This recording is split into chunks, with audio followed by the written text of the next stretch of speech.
todos y todes. Y el día de ahora vamos a tener pues una gran conferencia, magna conferencia, la cual se denomina Educación Inclusiva, Puentes para la Equidad y el Aprendizaje Universal. Su servidora, la maestra María Cristina Piloña Rivera, desde el Comité Mundial de Alianzas y líderes agentes del cambio, la Red Internacional de Acción y Promoción y Seguimiento de los Objetivos de Desarrollo Sostenible, y pues en mi calidad de directora internacional en educación multidisciplinaria del Instituto Social Altruista Profesional Ciudadanos Honoris Causa, Asociación Civil, y en colaboración con Consultores Piloña, la Universidad de Occidente 1, la Universidad Metropolitana de Jalisco, UMJ, el Instituto Latinoamericano de Asesorías en Justicia y Género, y así como diversas instituciones aliadas, tenemos el honor de invitarlos a que permanezcan conectados en la conferencia, porque la verdad va a estar muy interesante el día de ahora, recordando que este es un espacio formativo orientado a analizar la educación inclusiva como un derecho y un principio y una práctica de transformación, que garantiza que todas las personas, sin importar su género, condición, origen o situación de discapacidad, accedan a espacios educativos, equitativos, accesibles y de calidad. Esta conferencia va relacionada con el Objetivo de Desarrollo Sostenible número 4, lo que habla de la educación de calidad, que es la promoción de prácticas inclusivas que aseguren el acceso igualitario a la educación para todas las personas. Se abordarán modelos, estrategias y perspectivas que permiten romper barreras, promover la igualdad de oportunidades y fortalecer una cultura educativa basada en el respeto, la diversidad y la participación plena.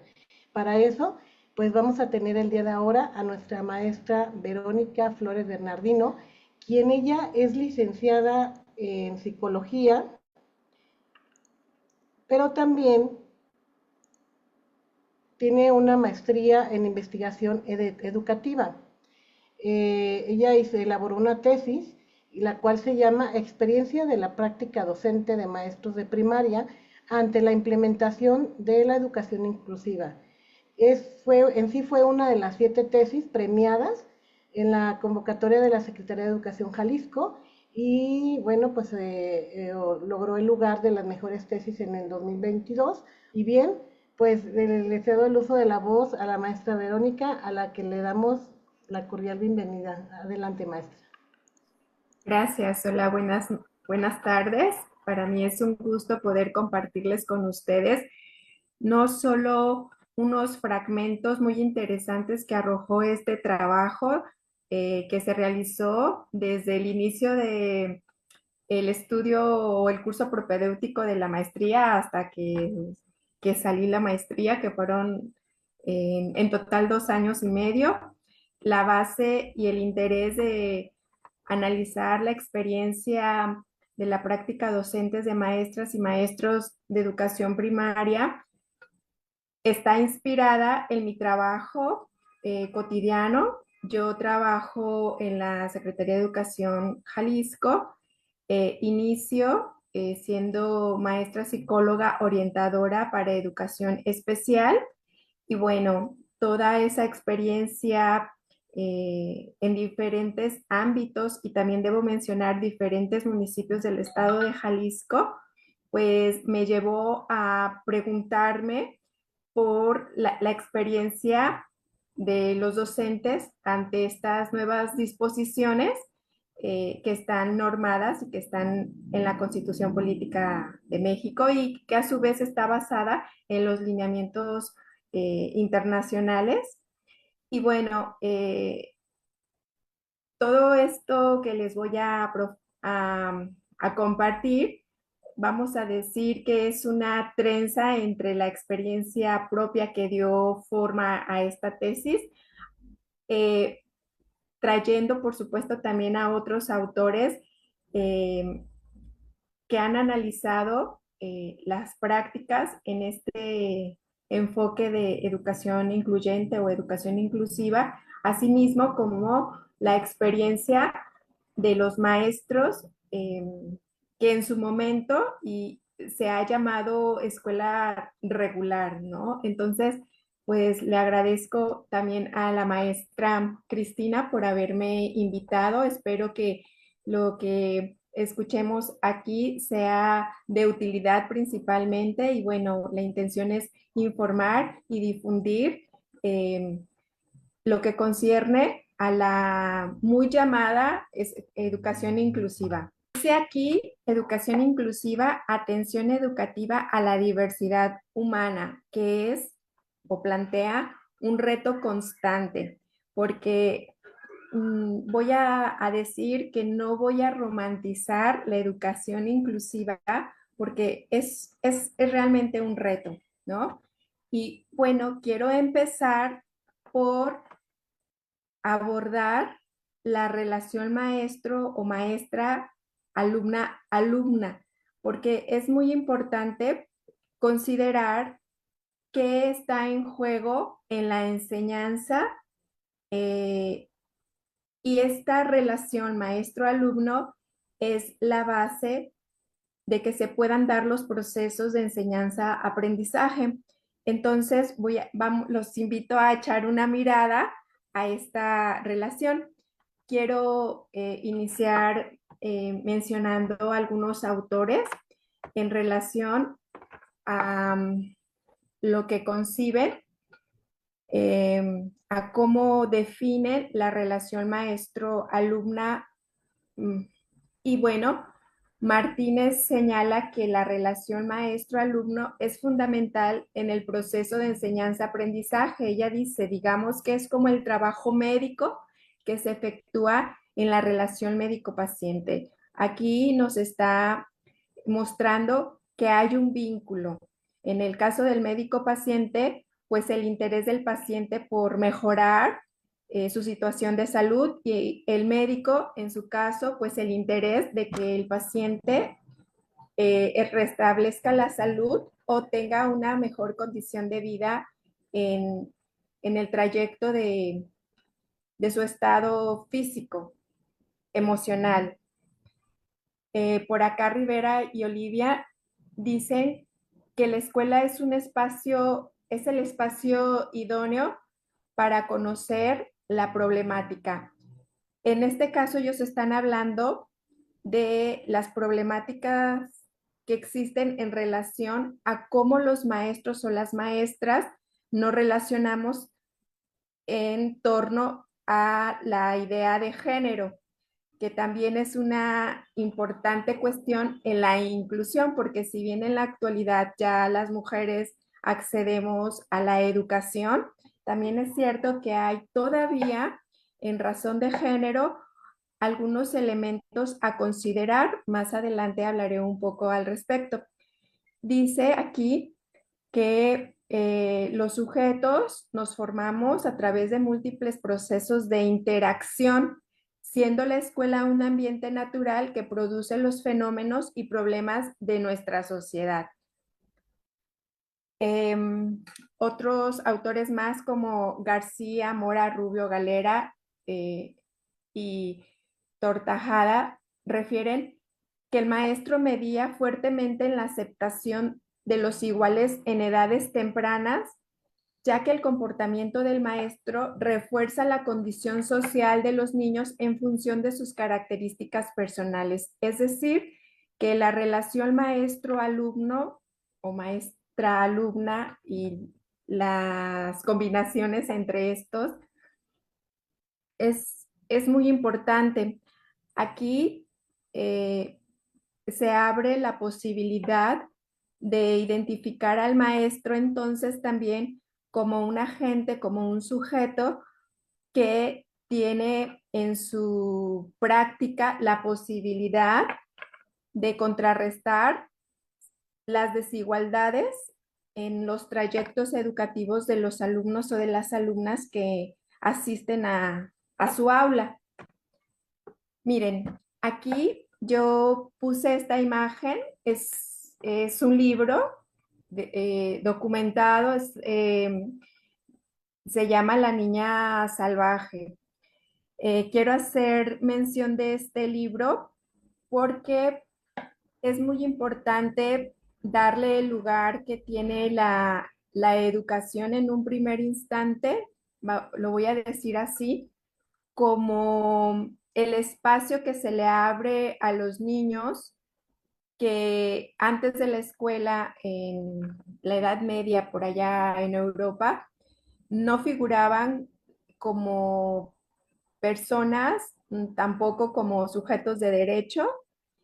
Entonces, cuando los reyes se dan cuenta eh, de que están ahí los niños, se empiezan a preguntar respecto de qué hacer con ellos y bueno, se empieza a formar la idea de que es importante que esos futuros hombres estén en beneficio de sus reinados. Entonces, se va construyendo la idea de que los gobiernos posteriormente, ¿no? A la actualidad ahora los gobiernos, no necesariamente la monarquía, pues tengan que acoger a los niños y entonces se les empiece a instruir, se empieza a transmitir los conocimientos, los saberes y la cultura, y pues así es como surge la escuela. Este libro eh, es, es muy interesante porque plantea el caso de una niña que es encontrada en el bosque, como hay otros datos que indican también que hay casos documentados en los que hay niños que logran sobrevivir en el bosque, en la selva, con alguna manada de monos o incluso de lobos. Y bueno, esta sobrevivencia depende de la edad en la que estos niños, eh, por las diferentes circunstancias, se fueron insertos o ellos llegaron a estos lugares en los que tuvieron que aprender a sobrevivir. Y bueno, yo quiero tomar esta referencia porque mucho se dice o se habla de que el ser humano debe ser natural o que somos naturales al 100%. Sin embargo, la educación es un constructo social, voy a decir, es un invento, es un artificio que nos ha posibilitado de manera institucionalizada, pues obtener los conocimientos que tenemos. Recuerdo que en la maestría uno de los temas que me impactó mucho de temas de investigación de mis compañeros fueron varios, pero uno de ellos fue que una de mis compañeras estaba rastreando cómo es que se empezó a transmitir que nos debíamos, por ejemplo, lavar las manos antes de comer. Bien sabido es que se morían muchas personas, muchos niños, porque no se tenía el conocimiento de que lavarse las manos antes de tomar alimentos fuera importante o disminuyera tanto las infecciones como la misma muerte al no haber los medicamentos o los medicamentos suficientes pues para eh, contrarrestar estas infecciones. Entonces, ¿cómo todos estos conocimientos pues se van institucionalizando y ahora pues en las escuelas se inculca lavarse las manos? Con la pandemia esto se reforzó todavía más, ¿verdad? Entonces, a lo que voy es que la educación es un constructo social y es cultural porque en cada una de las culturas la escuela se vive de formas diferentes. Anteriormente, la educación solo era para los niños, pero posteriormente también se abrió para las niñas, para las mujeres. Y bueno, hay diferentes poblaciones y formas, insisto, de vivir la educación. Aquí hay algunas imágenes en donde hay niñas, por ahí también se ven algunos niños. Y bueno, la vestimenta, los uniformes son muy diferentes, pero en cada espacio, en cada escuela, el objetivo es que los niños puedan tomar culturalmente esos conocimientos que la sociedad, que la humanidad les entrega en el momento en el que cursamos cada uno nuestros trayectos educativos, ¿no? Entonces, enseñar es instruir, hacer que alguien aprenda algo, enseñar las primeras letras, a bailar, una receta, es mostrar conocimientos y bueno, la pedagogía alude al saber, a la información que posee una cultura, pero además al saber docente que le permite identificar lo que está construyendo en su alumno. Se refiere al ámbito de las conductas, en tanto manifestaciones de aprendizajes mostradas en destrezas, hábitos, actitudes, competencias, etcétera, ¿no? Entonces, aquí la parte de la enseñanza es muy importante porque no solo va de transmitir conocimientos,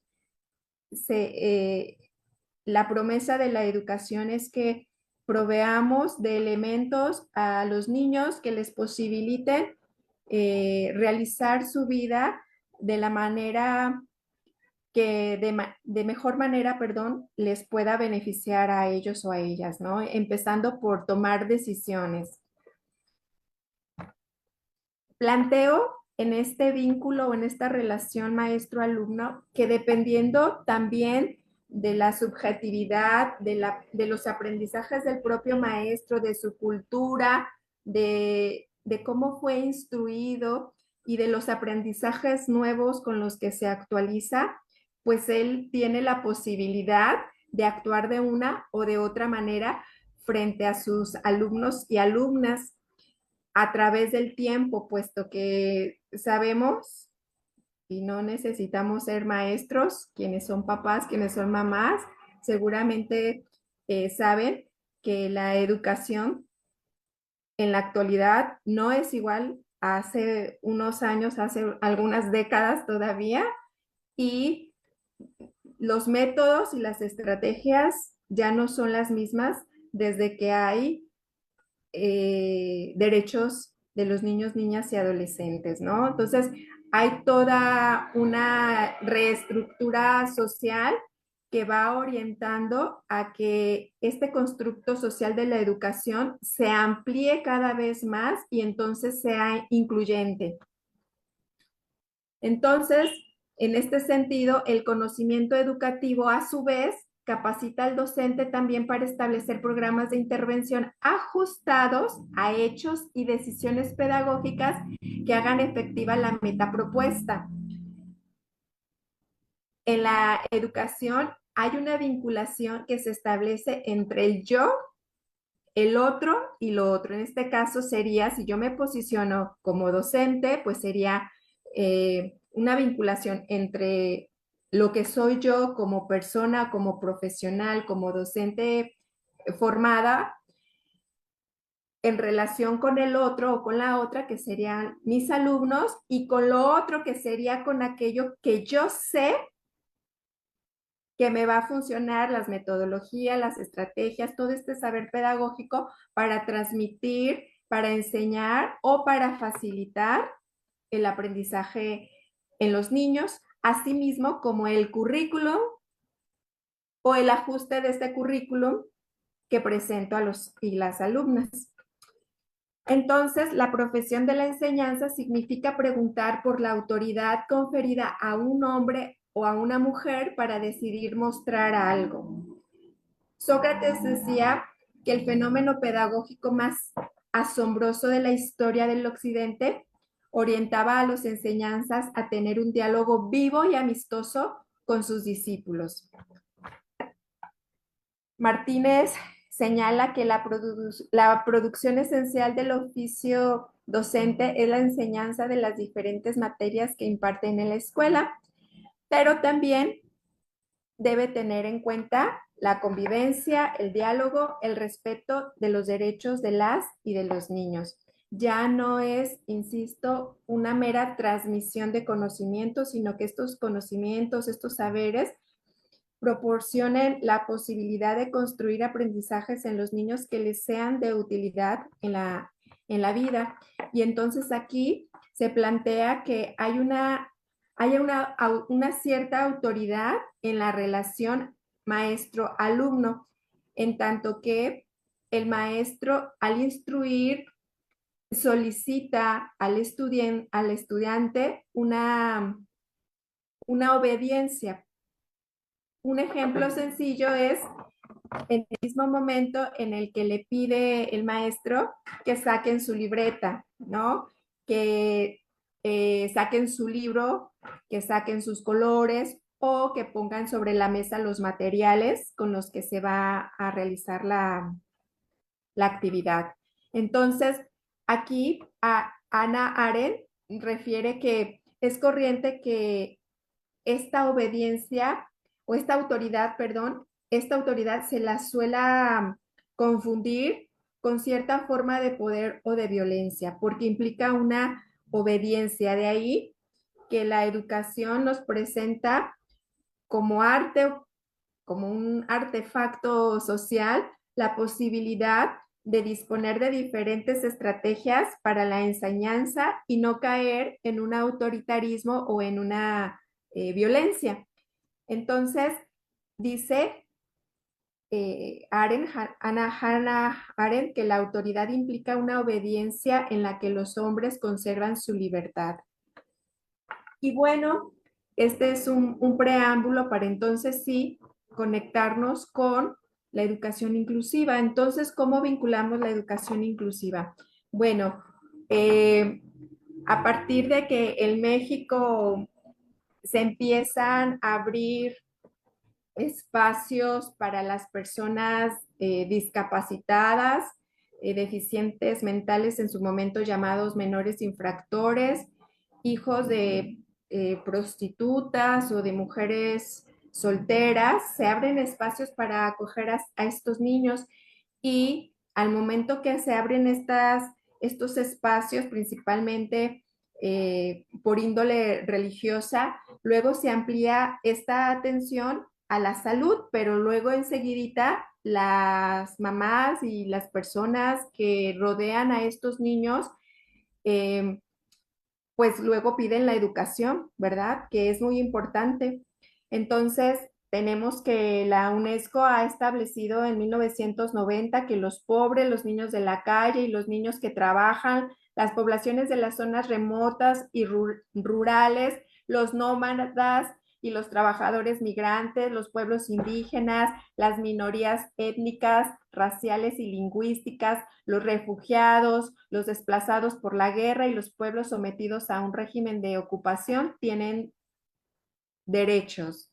Y la educación es uno de estos derechos.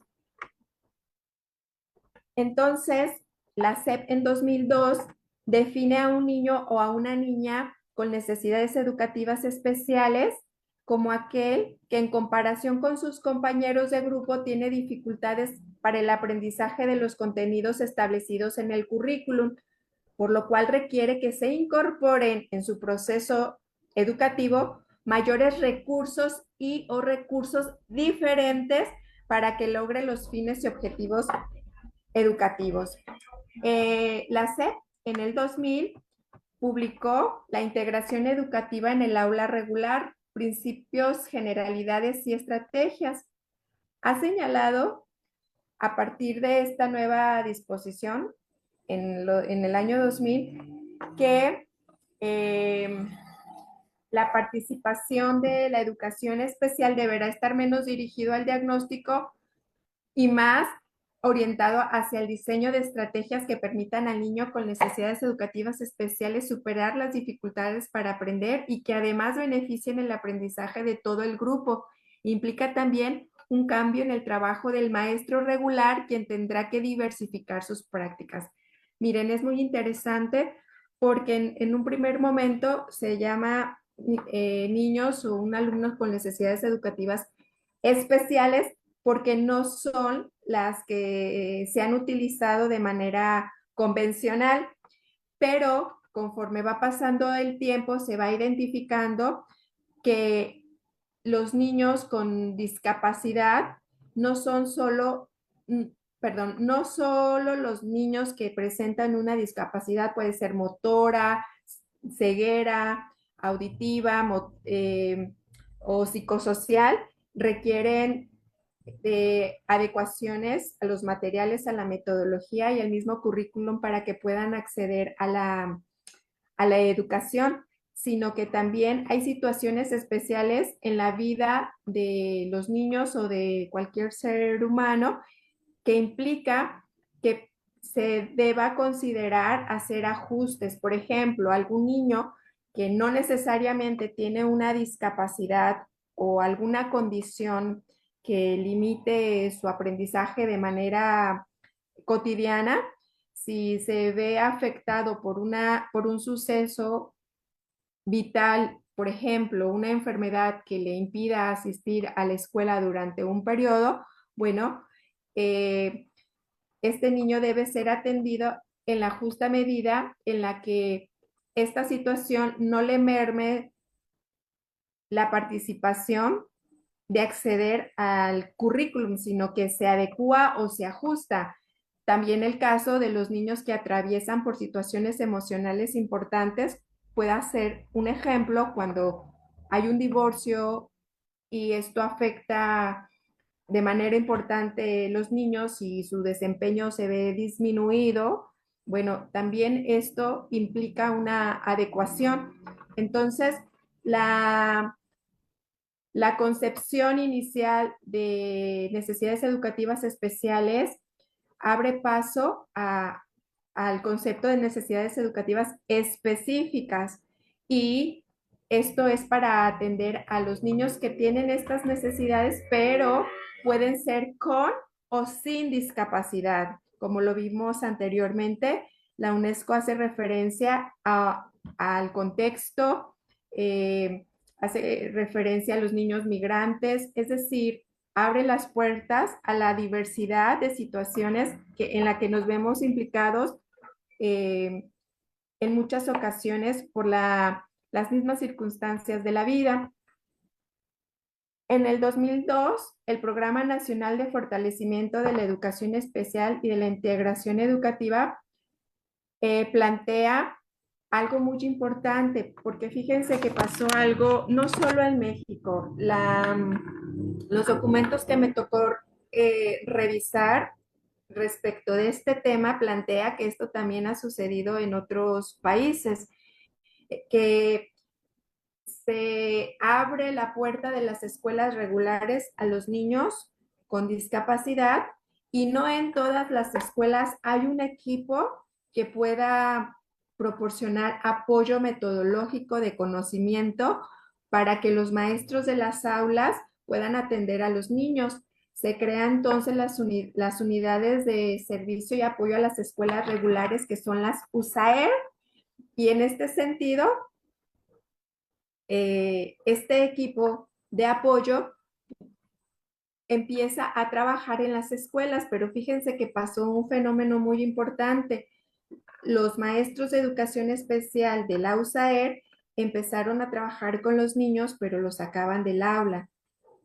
Y los maestros de aula regular no los, no los integraban necesariamente. Entonces, aquí, en el 2002, se hace una reflexión en este programa nacional y nos dice que el primer paso para abrir mayores posibilidades de desarrollo de los niños con necesidades educativas especiales fue promover su inserción en las aulas regulares.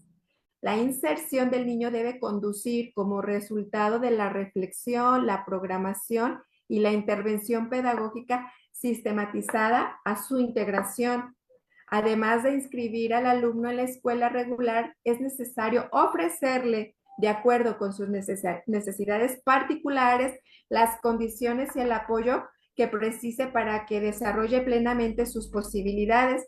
Solo de este modo la inserción se convierte en integración. Es decir, que no solo es cuestión de abrir las puertas, sino que el personal docente, el directivo y las autoridades tengan pleno conocimiento de cómo se va a llevar el trayecto educativo, cómo se van a realizar los ajustes para que un niño ciego, un niño sordo, un niño con el trastorno del espectro autista, un niño con una situación emocional importante, un niño con síndrome de Down, un niño con el trastorno por déficit de atención e hiperactividad, cómo estos niños son incorporados.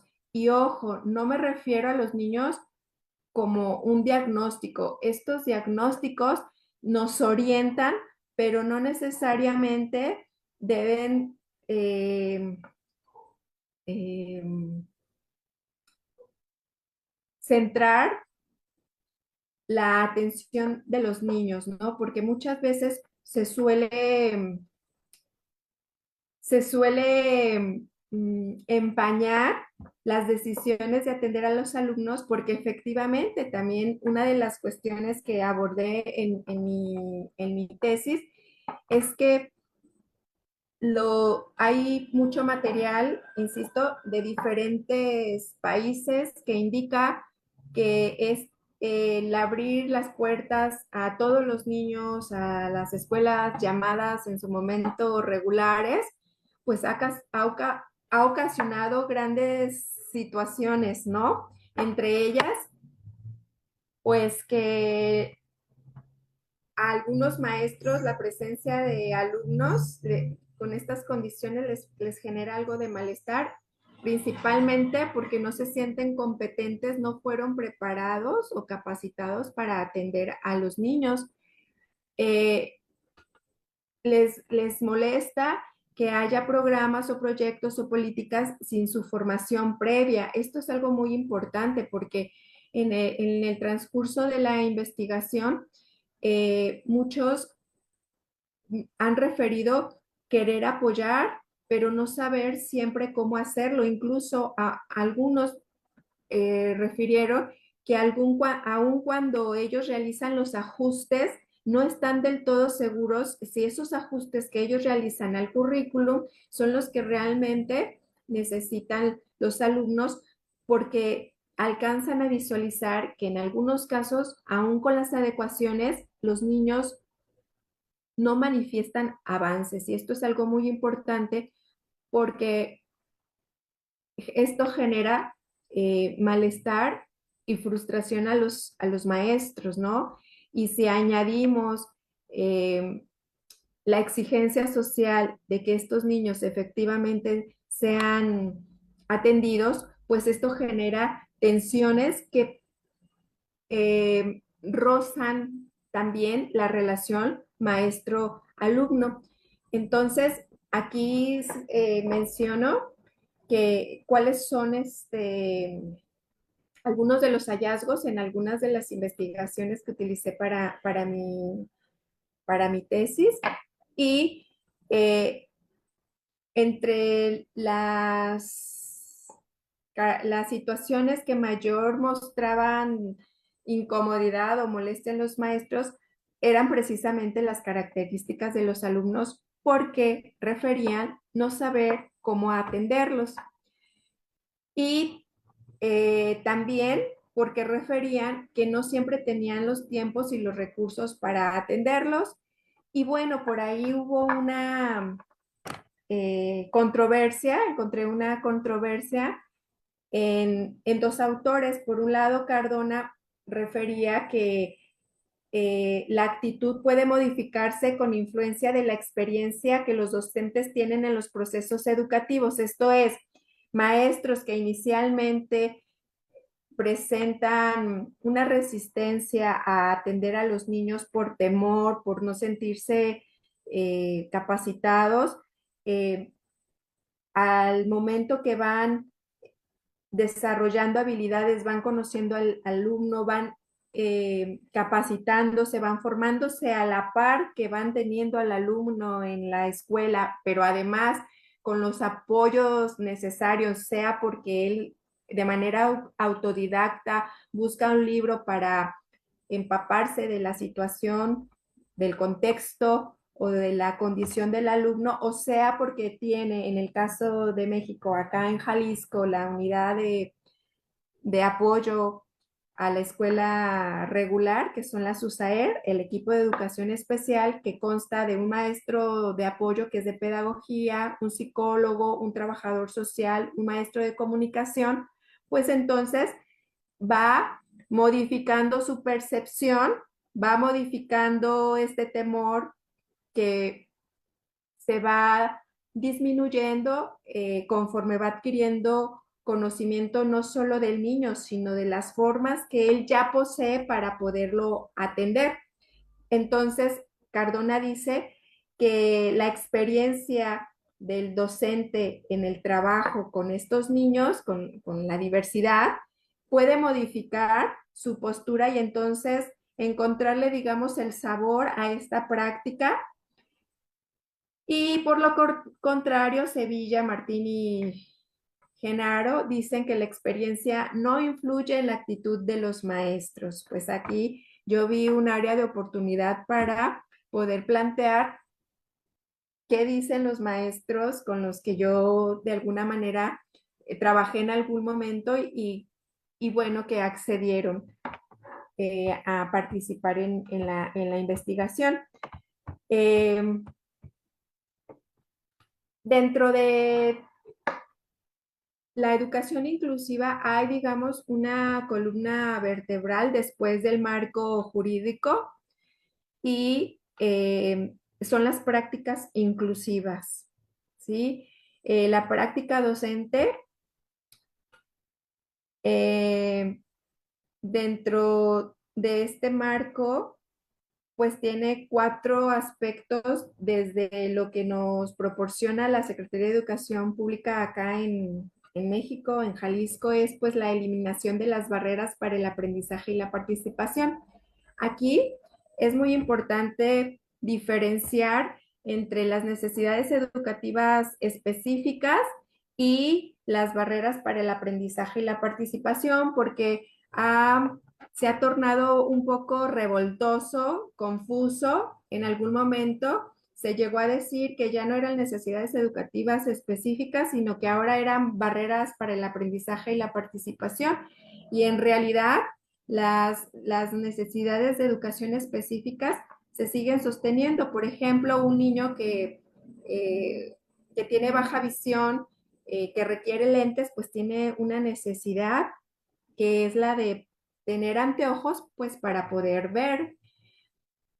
Una barrera en este mismo sentido para el aprendizaje sería si sus padres no tienen el dinero para proporcionarle de esos lentes. Entonces, aquí estaríamos hablando de un niño con baja visión, una condición con baja visión que necesita unas gafas y que enfrenta una barrera económica porque sus padres no tienen para comprarle unas gafas. Entonces, son tres aspectos: la condición del niño, la necesidad o las necesidades específicas que requieren para acceder a la educación y las barreras que están planteadas fuera del niño, que sería lo otro. Es decir, nosotros como sociedad, nosotros como maestros, incluso nosotros como padres, qué tanto sabemos de la condición del hijo o del alumno, qué tanto podemos identificar que requiere o que necesita para que pueda acceder a la educación tanto en la escuela,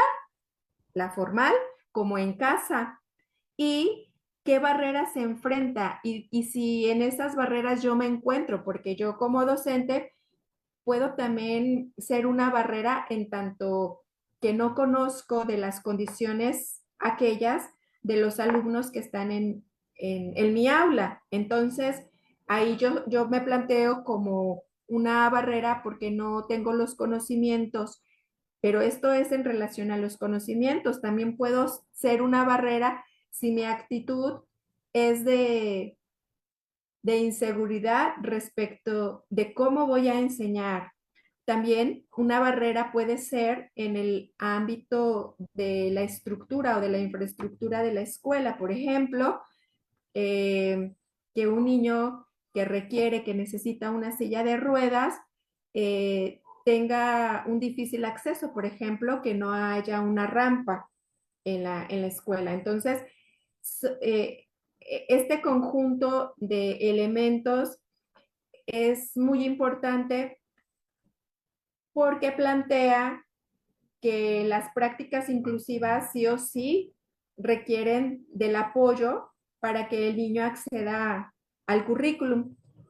Y Para ello también hay otro elemento, hay una herramienta que nos orienta, que es el diseño universal de aprendizaje. Este diseño universal de aprendizaje está basado en el diseño universal de arquitectura. Bueno, hace un momento les mencioné que una barrera estructural o de infraestructura puede ser que no haya rampas en las escuelas, que todo sea escaleras, que solo haya escaleras y no rampas, pues a partir de los derechos humanos, cuando se declara que las personas con discapacidad eh, son sujetos de derecho, pues entonces la infraestructura de los edificios también sufre cambios. Y entonces los hoteles, los restaurantes, las escuelas, incluso las casas, plantean realizar ajustes o adecuaciones a la infraestructura. De esta misma manera, el diseño universal, lo cual plantea que a partir de esta nueva política, los restaurantes, los hoteles y las escuelas de nueva construcción tendrían que incorporar en el diseño o planificación de su edificación todas estas modificaciones, porque indiscutiblemente sale más barato planearlo anticipadamente que poner escaleras y después tener que derribarlas para hacer, perdón, ahí una rampa. Entonces, este diseño universal de arquitectura se traslada a la educación y entonces es el diseño universal de aprendizaje, en donde plantea que a partir del currículum que, que promueve cada país en sus entidades como currículum general, digamos en la columna vertebral, pero este puede ajustarse a los contextos. Actualmente, la nueva escuela mexicana plantea que además de los contenidos que vienen vertido en el currículum, pueden incorporarse nuevos elementos, nuevos contenidos, a lo cual se le llama codiseño, en donde, por ejemplo, deben considerarse la lengua de señas mexicanas, el braille, el uso de pictogramas para los niños que lo requieren, que son los sistemas alternativos y aumentativos de comunicación. Y bueno, esta es la base de las estrategias que nos plantea las prácticas inclusivas y pues los ajustes razonables, ¿verdad? Que hay una controversia porque hay quienes sostienen que en el caso del diseño universal de aprendizaje ya no se tendría que hacer adecuaciones si se plantea desde el inicio cuál va a ser el programa educativo para los niños eh,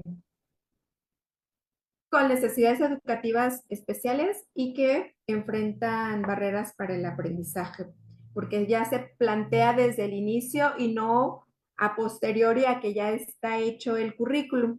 Sin embargo, primero hay que conocer al alumno, las características eh, psicopedagógicas, su condición psicológica, sus procesos psicológicos básicos, su atención, su memoria, la capacidad de concentración, sus funciones ejecutivas, y luego cómo con base en esto, dentro de una condición que tiene que ver con un diagnóstico de discapacidad motriz, de ceguera, eh, motriz, ceguera, sordera o multi, ¿verdad? Porque también hay niños que pueden presentar dos o más situaciones o condiciones o cualquier otro trastorno. Miren, yo hablo de estos diagnósticos porque es con lo que trabajamos a manera de poder identificar las necesidades y por ende para identificar cómo vamos a construir ese programa que posibilite al niño o a la niña acceder al currículum en la medida de sus requerimientos. Entonces, es aquí donde se hacen las modificaciones y además también tomando en cuenta sus contextos. No, los diagnósticos, yo quiero repetir esto a manera de orientación, más no de fijación, ¿sí?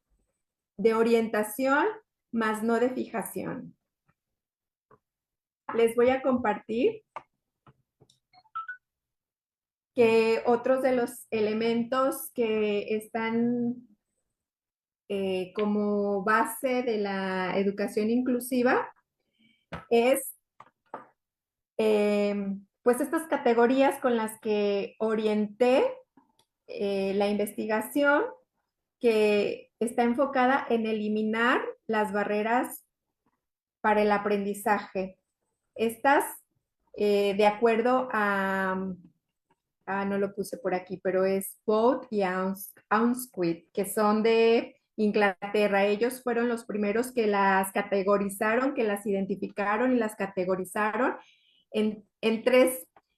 La organización escolar corresponde a la primera categoría y se refiere a la estabilidad en las secuencias de trabajo, en el ejercicio de las normas, es decir, en que una escuela sí esté ocupándose de proveer a los docentes de capacitación, de los materiales, de la infraestructura que se requiere para atender a la diversidad, ¿verdad? En la distribución del mobiliario del aula y de la escuela, a la misma infraestructura, ¿no? Está otra barrera que son las actitudinales, que tiene que ver con la relación que se promueve entre los adultos y los alumnos. Y estas relaciones pueden ser de exclusión, de segregación, de rechazo o de sobreprotección. Y esto en algunas ocasiones se ve de parte de padres a hijos o también a veces de maestros a alumnos. Es una diversidad. Entonces, plantear la ubicación de estas situaciones no nos permite otra cosa más que trabajar sobre ellas para disminuirlas o en su mejor caso erradicarlas. La otra barrera son las barreras pedagógicas que tienen que ver con los enfoques sobre la enseñanza y el aprendizaje que mantienen los maestros, que en algunas ocasiones no se corresponde con el ritmo y la manera en que aprenden los alumnos. Bueno, es muy común que en mi experiencia laboral fue muy común, muy recurrente, identificar, por ejemplo, que los maestros de primero de primaria esperan que sus niños lleguen ya con los prerequisitos para la lectoescritura y entonces en primero puedan adquirirla. Sin embargo, los trayectos no son iguales para todos, ¿no? Y en muchos de los casos en los que nosotros como USAER intervenimos fue justamente para identificar que los niños requerían consolidar estos prerequisitos antes de la lectoescritura. Y trabajar esto con las maestras fue muy favorable porque se dieron cuenta que efectivamente por la diferencia y los contextos tan variados, les menciono nuevamente que yo trabajé en varios municipios de Jalisco y pues las condiciones en todos, incluso en la ciudad, son muy diferentes, ¿no? Entonces habría que identificar, no esperar a un alumno estándar, o lo voy a decir en estas palabras, ¿no? Que nuestro deseo y nuestra fantasía positiva de enseñar a los alumnos a leer en primer grado es tan grande porque existe ese amor y esa dedicación del maestro pero también es muy frustrante porque si lo han referido, que ese deseo de enseñar se ve un poco limitado o mejor dicho, requiere una pausa para primero identificar qué alumnos están ya listos para empezar ese otro trayecto educativo, que por supuesto es muy importante la adquisición de la lectoescritura, ¿no? Entonces, identificar estas barreras nos sirve pues para trabajar, disminuirlas o erradicarlas en los mejores contextos, ¿no? Bueno, ya les mencioné el diseño universal de aprendizaje y pues su enfoque didáctico señala flexibilizar el currículum y que sea para todos ajustándolo a cada alumno y al igual promueve también ajustar objetivos, contenidos, materiales y evaluación. Los niños, por ejemplo, que no todos entran con los prerequisitos a primero por sus diferentes situaciones, hablando de niños que no tienen discapacidad, pues es que yo me adecuo a ese contexto, a estos niños, entonces me ubico en este punto para consolidar y entonces podré luego dar el siguiente paso. Habrá niños que ya llegan con estos prerequisitos instalados, estos dispositivos cognitivos, prácticos instalados y entonces ellos pueden seguir su camino. Habrá otros, en el caso de que tengan, por ejemplo, alguna discapacidad intelectual, pues entonces que habrá que modificar este currículo para que no solo consoliden, en algunos casos es para que inicien a trabajar y a desarrollar esos primeros dispositivos como prerequisitos a la lectoescritura. Es un ejemplo, ¿no? Bueno, también plantea la educación inclusiva el uso de apoyos, no solo de los materiales, sino también de personal que posibilite la capacitación o compartir las experiencias de trabajo con la diversidad, porque no es tan sencillo. Es pesado. Miren, les voy a platicar brevemente. Maestra, usted me indica el tiempo, pero esta experiencia a mí me sorprendió mucho y sí se las quiero compartir porque es muy fácil criticar, exigir, y está bien, es una forma de decir que queremos que se cumpla el sueño de que todos los niños tengan acceso a la lectoescritura o a la educación o que logren comunicarse. Cuando no lo hacen al ingresar en muchas ocasiones a la escuela, etcétera. Eso indica un aspecto positivo, se espera algo bueno. Sin embargo, eh, la educación inclusiva también plantea pues retos. Una maestra ya pasados los 60 años me refería que llegó un momento en el que su práctica tuvo a un niño con autismo, a dos niñas con discapacidad, una ciega y otra con sordera. Entonces, para ella eso era nuevo, no sabía de ninguna de las tres condiciones, pero además de que no sabía, tenía que aprender el braille, la lengua de señas mexicanas y también cómo comunicarse con el niño con el trastorno del espectro autista, ¿no? Y nada más eran tres y ella planteaba, pero también tengo al resto del grupo, lo cual implica que para ella fue en un primer instante, si bien dijo era emocionante y me causaba miedo, también fue muy frustrante porque se me dio mejor el braille que la lengua de señas mexicanas. Yo le preguntaba a qué se refería con eso y ella me decía, lo que pasa es que no lograba coordinar la seña. Ella me decía en sus palabras, es que mi cerebro y mis manos no se conectaban y tuve mucha dificultad. Ella tenía una dificultad para coordinar y hacer el movimiento de la lengua de señas. Entonces, sí plantea retos importantes y esta experiencia que les comparto pues es de viva voz de una maestra en la que quien tuvo la disposición y la mejor de las actitudes, pero ella misma se enfrentó con las limitaciones de que le costaba más trabajo la lengua de señas mexicana, ¿no? Entonces, para ello, tuvo a bien que en su escuela sí había USAER, la unidad de servicio y apoyo a la educación regular, es decir, el equipo de apoyo, una maestra de comunicación que posibilitó que la niña aprendiera. Ella fue, digamos, el puente entre la maestra y, y la niña. Y bueno, otra de las bases de la educación inclusiva pues son los ajustes o son las modificaciones al currículum. Y bueno, eh, otra de las experiencias que les quiero compartir de manera breve es que identifiqué también que no es el mismo, mm, ¿cómo puedo decirlo? Eh,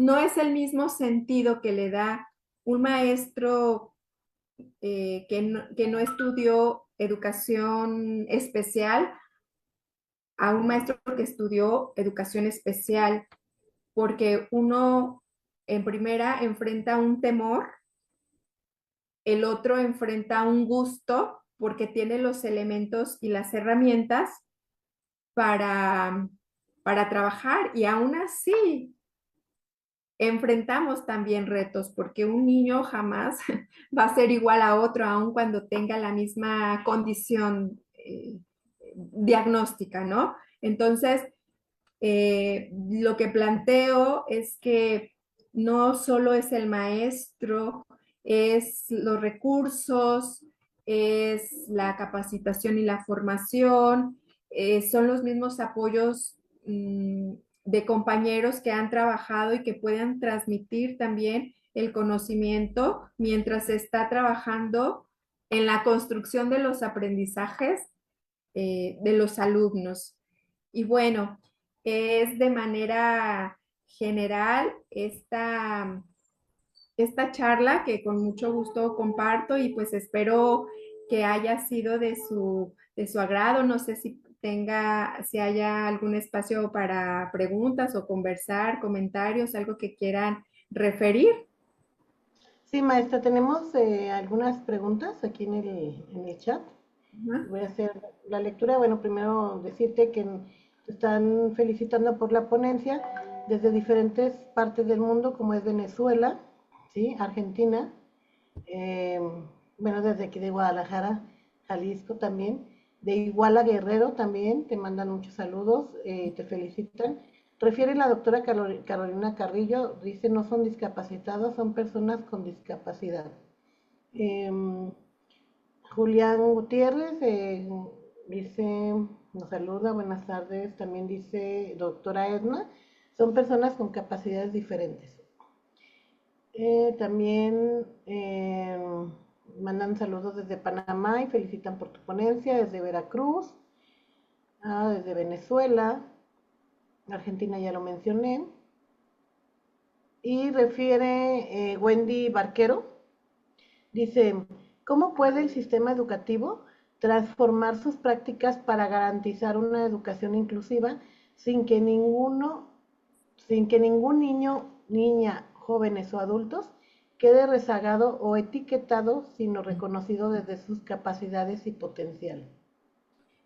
Bueno, mire, en relación a las observaciones que me hacen las doctoras, efectivamente son niños con discapacidad o personas con discapacidad. Y en relación a la pregunta, eh, es una buena pregunta. Considero que se tendrían que ampliar las estrategias eh, de atención porque es verdad que la escuela puede proporcionar de saberes, de culturas, tienen tenemos una encomienda, que es el aprendizaje de que los niños aprendan, ¿no?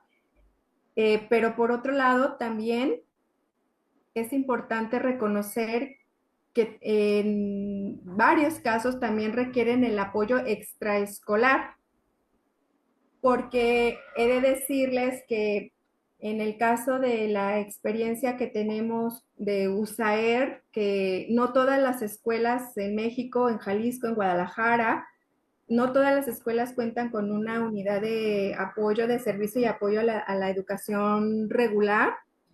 Y también hay que mencionarlo, no todos los servicios están completos, ¿no?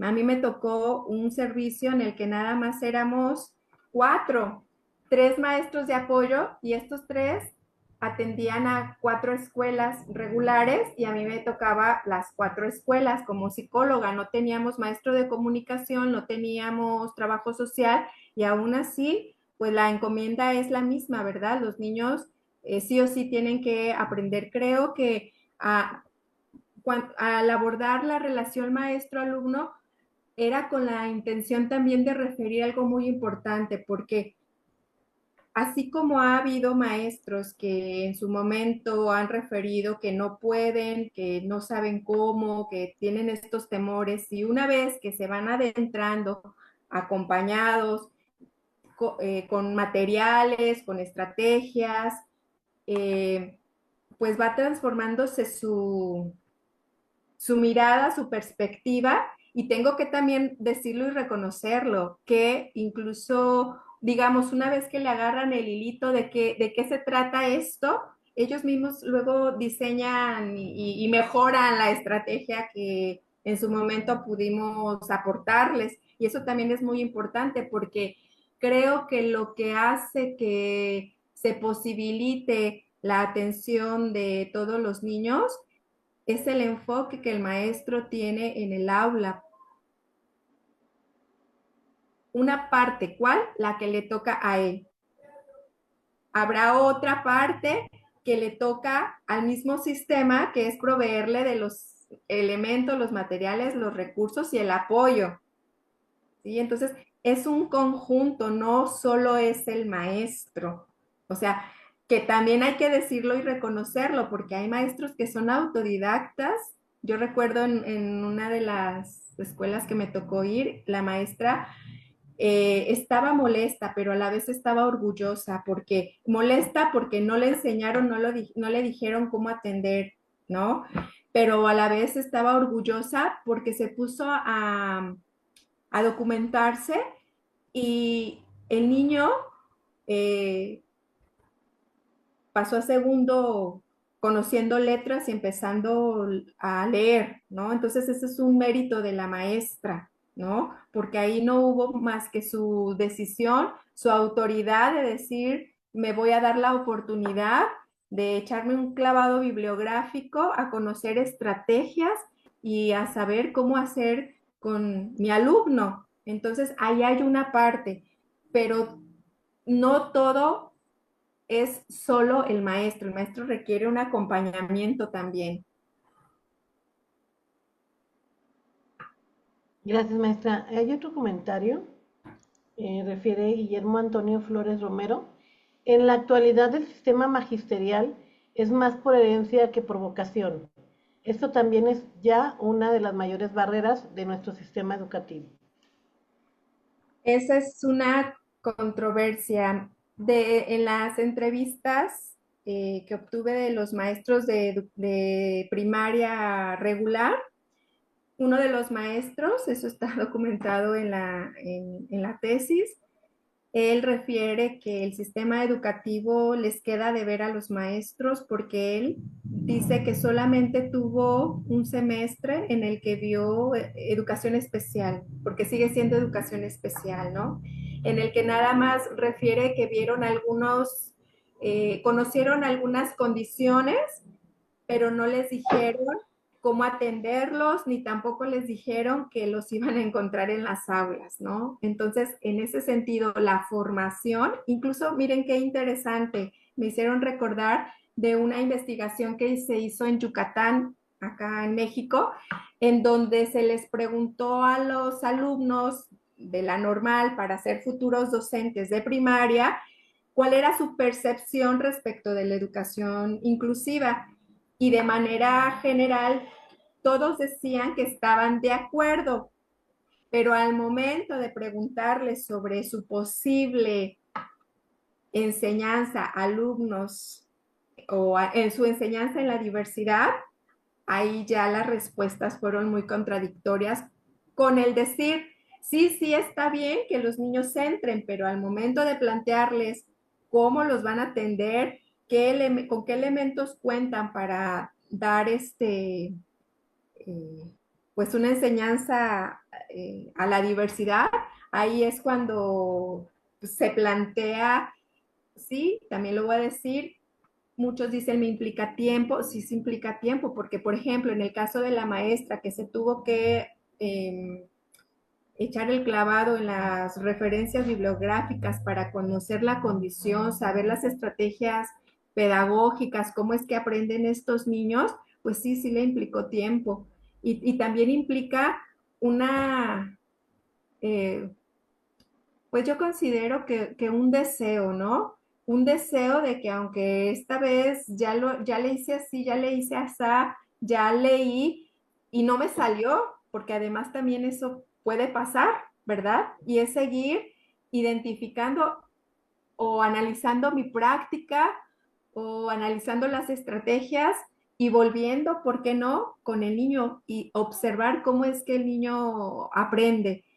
Eh, y les voy a decir algo, esto de los diagnósticos, yo siempre lo refería a mis compañeros.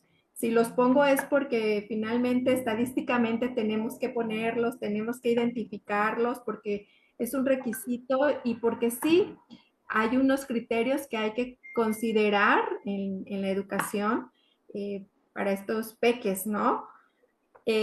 Pero no trabajamos con diagnósticos, ¿no? O sea, no son los diagnósticos, son las personas que están ahí y que ven, que oyen o dependiendo de su condición, no oyen, no, pero tienen otras posibilidades, está su sentido táctil, ¿verdad?